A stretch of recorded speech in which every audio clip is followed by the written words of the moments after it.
సంస్కృతం వచ్చిన వాళ్ళను రాని వాళ్ళను కూడా.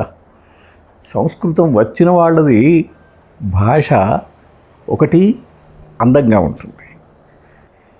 తర్వాత నేను సైకియాట్రీ చదువుకోవటం మొదలుపెట్టిన మొట్టమొదటి రోజున ఈ విధములైనటువంటి అంశములు ఇంగ్లీష్లో టెక్స్ట్ బుక్స్లో ఉన్నాయి. ప్రొఫెసర్లు మాట్లాడుతున్నారు. సంస్కృతము అధిక్షేపించే వాళ్ళు ఉంటారు అని నాతోటి డాక్టర్లు అంటూ ఉంటారు. నేనైతే నా ముస్లిం విద్యార్థులకు కూడా వస్త్రగిణ వక్షావాచ విద్య వినయనచ అని చెప్పి వాళ్ళతో కంఠత పట్టించి చెప్పించాను కూడా. కనుక వాళ్ళు చాలా మాకు ప్రయోజనం చేకూరింది అని వాళ్ళు విద్యార్థులే చెప్పారు నాతోటి. స్వామివారు అన్నారంటే ఇంకా అది నికషోపరం.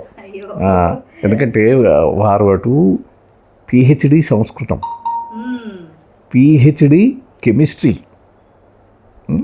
వేదం చదువుకున్నవారు, శాస్త్రాలు చదువుకున్నవారు, వ్యాకరణం మొదలైన శాస్త్రాలు చదువుకున్నవారు.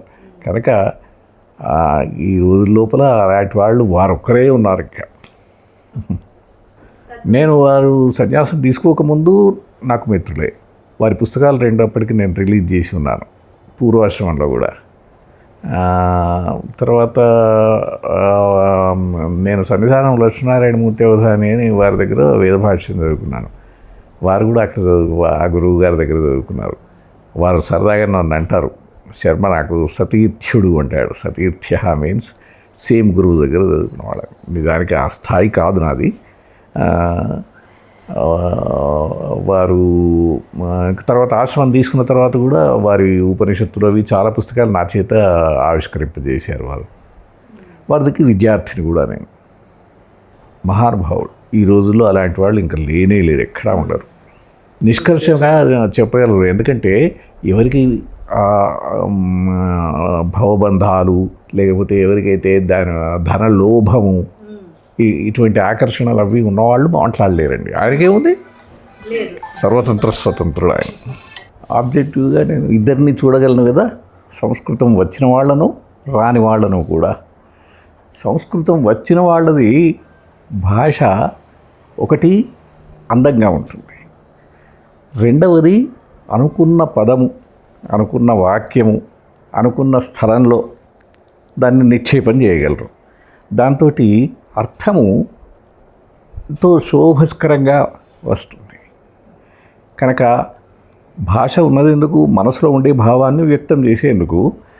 ఆ చెప్పటం లోపల ఒక అందము వస్తుంది భాష వల్ల అని నా అభిప్రాయం.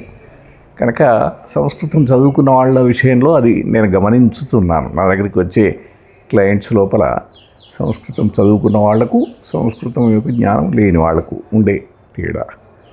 తర్వాత నేను వైద్యుడిని కనుక వైద్యం గురించి కూడా ఒక మాట చెప్పాలి.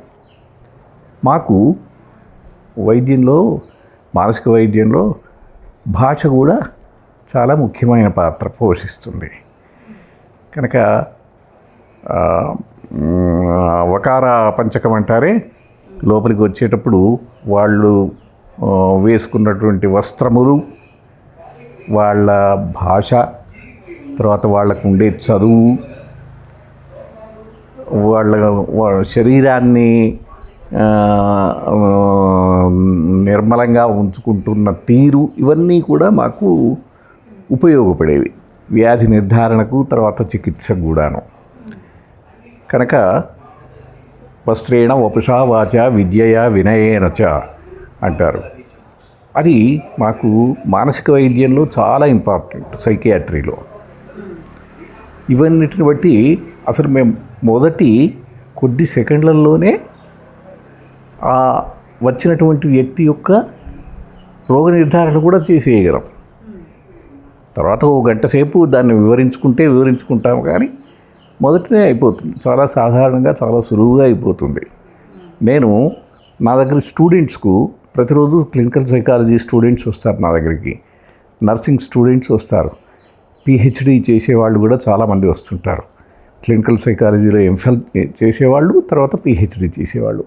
వాళ్ళకు కూడా నేను ఈ విషయం చెప్తుంటాను, వస్త్రేణ ఉపశావచ విద్యయా వినయచ అని. అలానే అసెస్మెంట్ లోపల ఉపయోగపడతాయని. అలానే అనుకోకుండానే అప్పుడప్పుడు ఏ భగవద్గీత వాక్యంలో లేకపోతే ఏదైనా కావ్యంలో ఉన్నటువంటి సుందరములైనటువంటి కొటేషన్స్ అవి రానే వస్తాయి మాట్లాడుతున్నప్పుడు. అవన్నీ కూడా నాకు పాఠం చెప్పేందుకు ఉపయోగపడతాయి, పిల్లలకు విన్న తర్వాత జ్ఞాపకం ఉంచుకునేందుకు ఉపయోగపడతాయి. విద్యార్థులు కూడా చెప్తారు, మీ దగ్గర చదువుకున్నది 30 ఏళ్ల క్రితం చదువుకున్నది, 40 ఏళ్ల క్రితం చదువుకున్నది కూడా మాకు జ్ఞాపకం ఉన్నాయండి మీరు చెప్పినటువంటి వాక్యాలు అని. వాళ్ళు ప్రాక్టీస్లో బాగా ఎస్టాబ్లిష్ అయిపోయిన వాళ్ళు కూడా చెప్తూ ఉంటారు. తర్వాత నేను సైకియాట్రీ చదువుకోవటం మొదలుపెట్టిన మొట్టమొదటి రోజున ఈ విధములైనటువంటి అంశములు ఇంగ్లీష్లో టెక్స్ట్ బుక్స్లో ఉన్నాయి, ప్రొఫెసర్లు మాట్లాడుతున్నారు. నేను అప్పుడు 50 ఏళ్ల క్రితం మా ప్రొఫెసర్ గారికి చెప్పాను, ఇలా ఉంటుంది సంస్కృతంలో, మీరు చెప్పిన విషయమే 5 ముక్కల్లో చెప్పివేసినారు అని అన్నాను. వారు వెంటనే పాఠం ఆపి జేబులో నుంచి పెన్ను తీసి, ఆ రోజుల లోపల ఈ కన్నపిశాచి సెల్ ఫోన్ లేదు కదా కనుక దాంట్లో ఇది రాసి పెట్టుకున్నారు. రాసి పెట్టుకుని తర్వాత కూడా విద్యార్థులకు అందరికీ చెప్తూ ఉన్నారని మా జూనియర్లు అందరూ చెప్తారు. అంతేకాదు నా పేరును కూడా కోట్ చేశారని వారు. నేను ఒక విద్యార్థి దగ్గర నేర్చుకున్నాను ఈ పాయింట్ అని.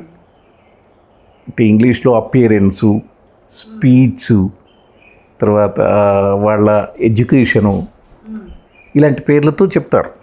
అవి ఇది వకారంతో మొదలవుతుంది కనుక చాలా సులువుగా జ్ఞాపకం ఉంటుంది. బీజం పడటానికి మొట్టమొదట కల్చర్ను వాడుకుంటే బాగుంటుంది, ప్రతి వాళ్ళు కూడా దాన్ని స్వీకరిస్తారు. తర్వాత ఇంకా ప్రాక్టికల్ బెనిఫిట్స్ కూడా ఇప్పుడు నేను సైకియాట్రీలో లేదా మెడికల్ ప్రొఫెషన్లో నాకు ఇన్ని కనబడ్డాయి. మరి వేరే వేరే ప్రొఫెషన్స్లో ఉండే వాళ్ళకు ఉండేటటువంటి జ్ఞానం భిన్నమైంది కాబట్టి వాళ్ళకు ఇంకా కొన్ని కనబడతాయి. ఒక్కొక్క వృత్తిలో ఒక్కొక్కరు ఒక్కో విషయాన్ని కనుక్కోవచ్చు. రెండూ ఉపయోగమే. ప్రారంభం చేయటం సాంస్కృతికంగా చేస్తే బాగుంటుంది, కల్చర్ను ఉపయోగించుకొని బీజావాపనం అయ్యేట్టుగా చూసుకుంటే తర్వాత వాళ్ళు పాక్కుపోతూ ఉంటారు. ఆటోమేటిక్గా వాళ్ళు ప్రాక్టికల్గా కూడా దాంట్లో వచ్చేటటువంటి ప్రయోజనాలన్నీ వాళ్ళే కనుక్కుంటారు, అందరికీ విశదీకరించి చెప్తారు కూడా.